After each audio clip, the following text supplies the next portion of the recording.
Iyi ni application yagufasha kwamamaza ibyo ukora kandi ukaba wakoreraho n'amafaranga mu gihe gito cyane.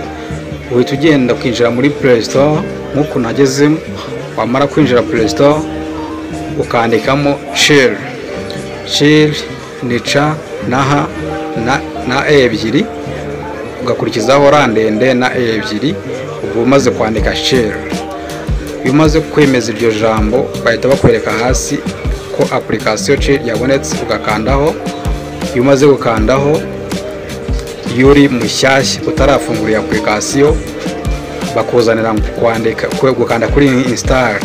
Iyo umaze kwemeza install, iradownloadingwa ikagera 100%, ikaba open nk'uko yanjye imeze. Imaze kuba open, icyo ukora nta kindi, naho urabizi open bivuga gufungura. Ubwo uhita ufungura ukinjira muri application. Ngiye application narayikoze, nkoraho na account, ufiteho na account. Video nshyiraho zirarebwa cyane, maze kugira followers benshi. Ewana, iyi irakora neza cyane, igira aba followers banyabo kandi baboneka buri munsi n'ama views akaba menshi. Ruvanguro twamaze kwinjira cyane muri Chill.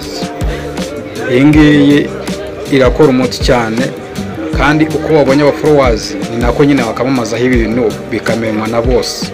Niyo mpamvu rero yoroshye kuba wamamazaho ibintu, kandi igihe runaka ukaba watangira kubonaho amafaranga byihuse. Wowe kurikira intambwe ku yindi uko iyi application ikora, birarangira umenye neza uburyo ikoramo. Ahangaha urabona video uko uyireba, bagenda babara amacoin hejuru hari.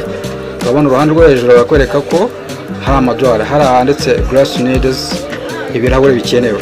Nibango rero hano application iba yatangiye gukora, wowe kurikirana neza.